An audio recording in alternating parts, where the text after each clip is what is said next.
अरे तुम्हारे बाप दादों ने गलत नहीं कहा था। विवाह करने के पहले कुल खानदान इसलिए जाना जाता है कि तुम्हारे तरह विचारधारा वाला तुम्हारा पति और तुम्हारा ससुराल हो, कि तुम गाय को भगवान माता मानती हो तो वहां भी माता माना जाए। ऐसा अपोजिट ना हो कि तुम तो माता मानती चली आई और वो पका के खा रहे। अब बताओ कितने दिन ये लड़की वहां सुखी रहेगी, कितनी कितनी चीजों से समझौता करेगी।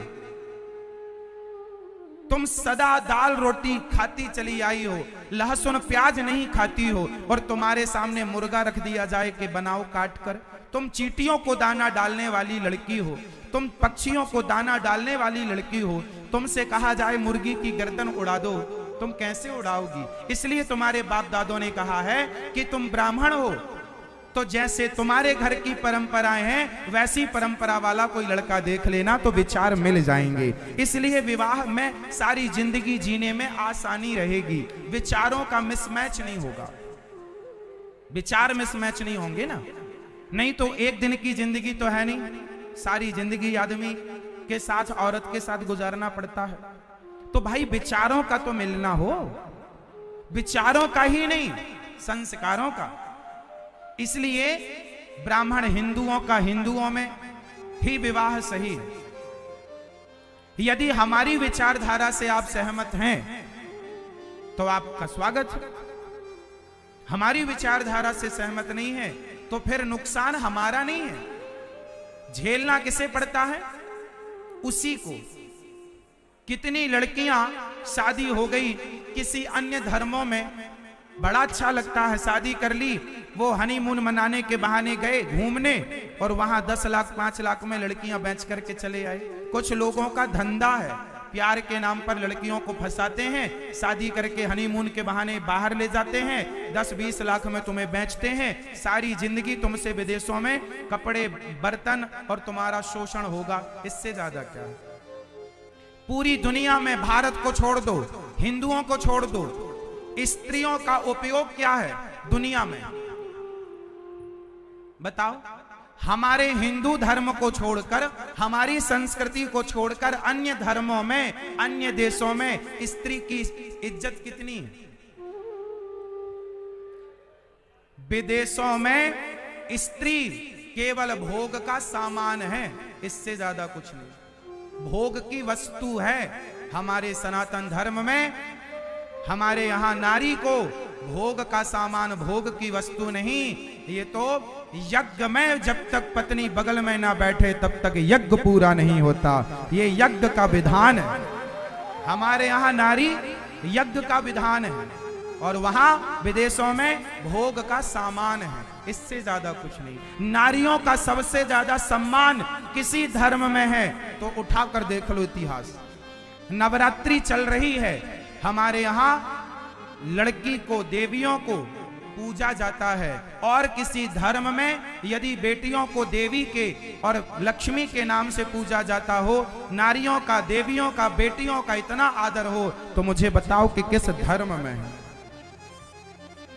ऐसा धर्म छोड़कर तुम यदि धर्म बदलने की सोच रहे हो तो कर्म ही खराब है, कर्म फूटे। इसलिए धन्य है ये भारत संस्कृति, धन्य है ये हमारा देश। इसलिए हमारी संस्कृति विश्व में सराही जाती है। हमारा धर्म नारी का जितना आदर हिंदू धर्म में है कहीं और। हमारे यहाँ माँ को भगवान कहा जाता है, माँ। किसी और धर्म में माँ को भगवान कहा जाता हो तो उस धर्म का नाम बताओ, बताओ। माँ को भगवान हमारे यहाँ कहा जाता है। इंसानों की पूजा हमारे यहाँ, प्रकृति की पूजा हमारे यहाँ, नदियों की पूजा, पेड़ पौधों की पूजा, समुद्र की पूजा। अरे पत्थर पूजने वाले हम हैं। जो पत्थरों का सम्मान करता हो वो इंसानों का कितना सम्मान करने वाला धर्म होगा, समझ लो, ये सनातन है। इसलिए आज हमारे देश को हिंदू राष्ट्र बनाने की जरूरत है। आज हमारे इस धर्म को, हमारी इस संस्कृति को एक अलग पहचान दिलाने की जरूरत है। और वो पहचान तब होगी हर देश में कोई मुस्लिम देश है, कोई ईसाईयत देश है, पर एक देश ऐसा नहीं है जहां ये लिखा हो कि हिंदू देश में आपका स्वागत है। इसलिए हम सबको एक ऐसी आवाज उठानी चाहिए सरकार से कि आप दस्तावेजों में लिखित में इस राष्ट्र को हिंदू राष्ट्र घोषित कीजिए। क्यों? इसकी क्यों जरूरत है? इसकी जरूरत सिर्फ इसलिए है क्योंकि हिंदू राष्ट्र बनेगा तो चौराहों पर गाय को ना काटा जाएगा। हिंदू राष्ट्र बनेगा तो रामचरितमानस को जलाया ना जाएगा। कुछ मूर्ख लोग रामचरितमानस को भी जलाते हैं और उन पर भी उंगलियां उठाते हैं। इसलिए आज हिंदू राष्ट्र की जरूरत है। हिंदू राष्ट्र बनने से कितना लाभ होगा उसके लाभ तो विस्तार से कभी फुर्सत में गिनाऊंगा। अभी तो बस ये समझो कि यदि आप हिंदू राष्ट्र की परिकल्पना करने लग गए और हिंदू राष्ट्र की कामना करने लग गए तो हिंदू राष्ट्र बनते ही सबसे पहले गाय राष्ट्रीय माता घोषित कर दी जाएगी। मतलब गाय का जो चौराहों पर हत्या हो रही है गाय की, वो ना हो। गाय पर काम किया जाएगा। गाय समुद्र मंथन से प्रकट हुई है। हिंदू, यदि ये भारत हिंदू राष्ट्र बन जाएगा तो हमारे देश की सेना और पुलिस पर कभी कोई पत्थर नहीं फेंकेगा। यदि हिंदू राष्ट्र बन जाएगा तो हमारे दशहरे की, चाहे रामनवमी की यात्रा हो, कृष्ण जन्माष्टमी की यात्रा हो, उन यात्राओं पर लोग पत्थर नहीं बरसाएंगे यदि हिंदू राष्ट्र बन जाएगा तो। इसलिए हमारे इस देश को हिंदू राष्ट्र बनाने की अत्यधिक जरूरत है और ये तब पॉसिबल है जब आप 140 करोड़ आम जनमानस आवाज लगाएंगे। तो कौन कौन चाहता है कि हमारा यह भारत देश हिंदू राष्ट्र बने?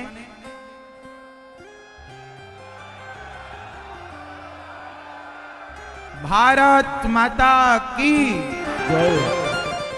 इसलिए हम सभी का ये परम धर्म, परम दायित्व, परम कर्तव्य है कि हम अपने देश के लिए, और मैं आप सुल्तानपुर वासी कुश भवनपुर, सबसे पहले तो आप यहाँ जो नाम है सुल्तानपुर, इसे बदलवा कर कुश भवनपुर ही रखवाओ। ये नाम सही नहीं है। कुश भवनपुर नाम ही यहाँ अच्छा है। क्यों जी? ये भारत की भूमि है। भगवान राम के पुत्र कुश जी की लव और कुश में कुश जी की धरती रही है। ये यहाँ कुश भवनपुर नाम होना चाहिए इस धरती का, ना कि सुल्तानपुर। क्यों जी? क्या कहते हैं आप लोग? आप सभी जनमानस खड़े हो जाएं। अभी नहीं, अभी नहीं।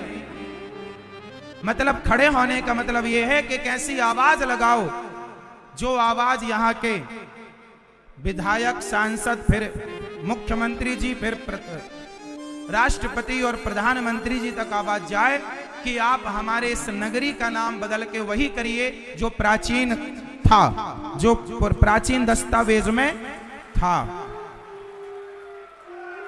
कुश भवनपुर। हाँ या ना? ये नाम अच्छा नहीं लगा मुझे। हाँ, आप लोग सब पॉसिबल कर सकते हैं। नाम, जब इलाहाबाद का नाम प्रयागराज हो सकता है तो सुल्तानपुर का नाम कुश भवनपुर क्यों नहीं? नथिंग इज इम्पॉसिबल, है ना? तो नाम बदल डालिए, क्योंकि कुछ लोग कहते हैं अरे नाम में क्या रखा है, तो तुम अपनी बेटी का नाम सूर्पणखा क्यों नहीं रख देते? जो लोग आपसे कहें कि नाम में क्या रखा है, उनसे बोलना कि अपने बेटे का नाम रावण रख दो। बेटे का, जो तुमसे सवाल करें तो क्या बोलना है मैं आपको बता रहा हूं। नाम में भी कुछ रखा है। अरे नाम बड़े है ना, नाम भी अपने जगह काम करता है, नाम भी प्रभावशाली होता है। और जब हमारा देश राम का देश है और राम के पुत्र के नाम की ये धरती है, उनके नाम से इसकी स्थापना हुई। वहां यहाँ के वो राजा थे, तो कोई आक्रांता आकर नाम बदल दे तो चलो उसके राज्य में नाम बदला गया था। अब तो हमारा अपना शासन है, भारत का शासन है, अब तो दबाव नहीं है किसी का। चलो बहुत जल्दी कभी दोबारा आएंगे तो हम नाम जब चेंज हो जाएगा तब फिर हम आपको कुछ भवनपुरवासी अभी भी कहकर बुला रहे हैं, बाद में भी बुलाएंगे। चलो अच्छा है, भगवान करें जल्दी हो जाए। हो गया फिर बढ़िया। अच्छा चलो फिर अब बोलना स्टार्ट करो। आज से फिर कोई ना बोलना ऐसे सुल्तानपुर, सब क्या बोलेंगे आज से सीधा। यहां यदि रेलवे स्टेशन है तो वहां भी नाम चेंज हो जाए, यहां यदि बस स्टैंड है तो वहां भी कुछ भवनपुर हो जाए। सारे दस्तावेजों में आप कुछ भवनपुर हो जाना चाहिए। बोलिए राजा रामचंद्र भगवान की जय। तो यहां ये नाम बहुत जरूरी है, बदला हुआ चाहिए। ये नाम मुझे अच्छा नहीं लगा था फर्स्ट दिन ही, पर मुझे लगा कि शायद आप लोगों को अच्छा लग रहा हो। पर अब मैं प्रसन्न हूं, आज मुगेम्बो खुश हुआ।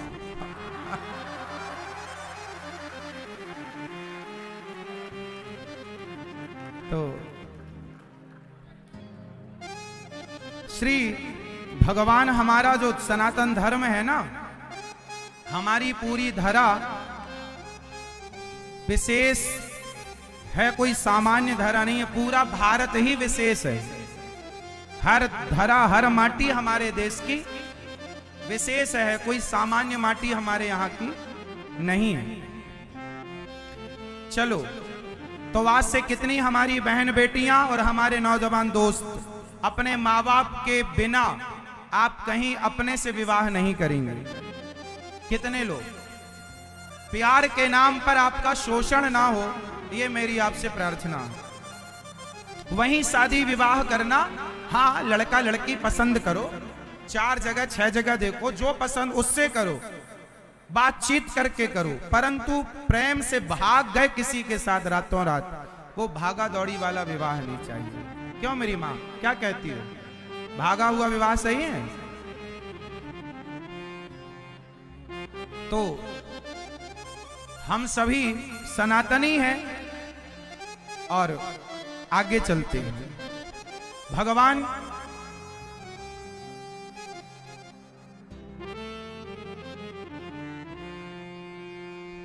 हाँ, आज यहाँ की पावन धरती पर हम एक भजन लॉन्च करके जाएंगे आपके मध्य, नया। अभी 5 बजे आपके मध्य एक नया भजन आप सुनिएगा। मेरी हर मुश्किल का हल बन जाता तू ही है। ये भजन अभी आपको हम जो YouTube पर पहली बार रिकॉर्ड होके आ रहा है और ये आप सभी सुन पाएंगे। जैसे होली में अभी एक नया भजन लॉन्च हुआ था, अब आपकी पावन कुश भवनपुर की पावन धरा पर ये भगवान के आशीर्वाद से एक भजन आपके मध्य लॉन्च होगा। भगवान का संदेश लेकर उद्धव जी गए। कहा घनश्याम ने उद्धव से वृंदावन जरा जाना, वहां की गोपियों को ज्ञान का कुछ तत्व समझाना। विरह की वेदना में वो सदा बेचैन रहती हैं, तड़प कर आह भरती हैं और रो रो कर ये कहती हैं, है प्रेम जगत में सार और कुछ सार नहीं। मन कर ले, मन कर ले, मन कर ले प्रभु से प्यार और कुछ सार नहीं।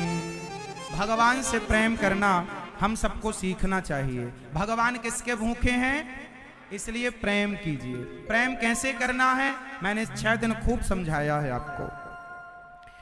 उद्धव जी महाराज जब गोपियों यशोदा माँ के पास पहुंचे, पूरी रात कृष्ण की चर्चा करते बीत गई। गोपियों ने कहा, उद्धव जी हमारे लिए क्या संदेश लाए हो? उद्धव जी ने माँ से कहा, न माता न पिता तस्य न भार्या न सुता दया नात्मीयो न परश्चापी न देहो जन्म एव च। कहा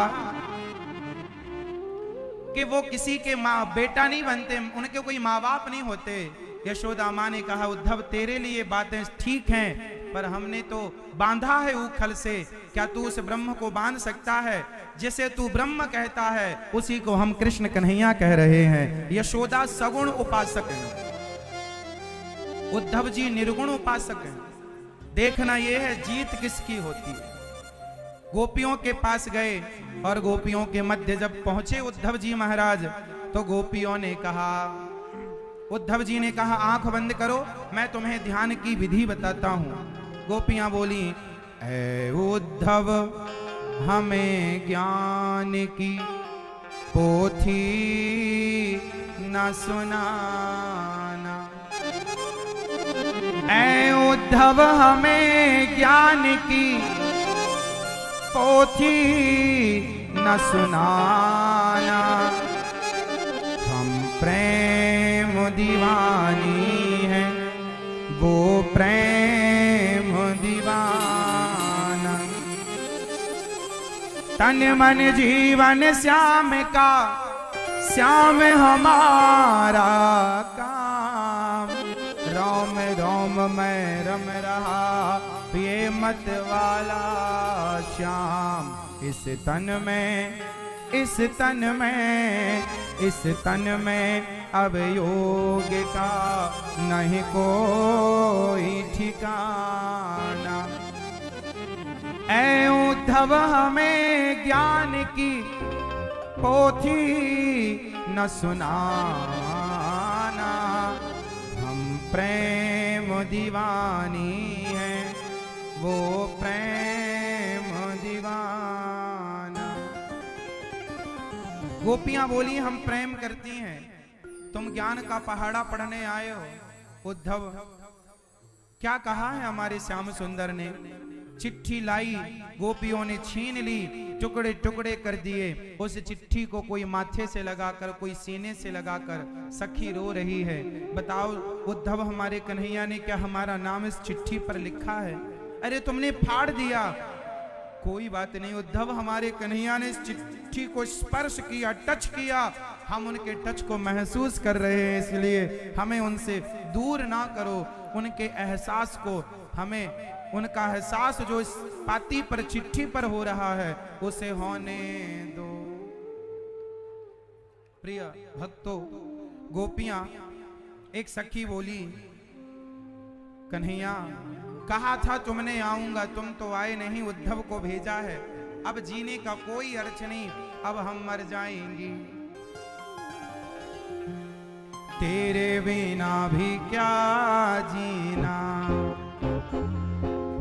ओ कान्हा रे,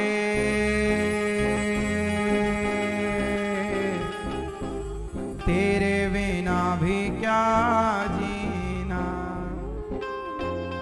फूलों में, कलियों में, सपनों की गलियों में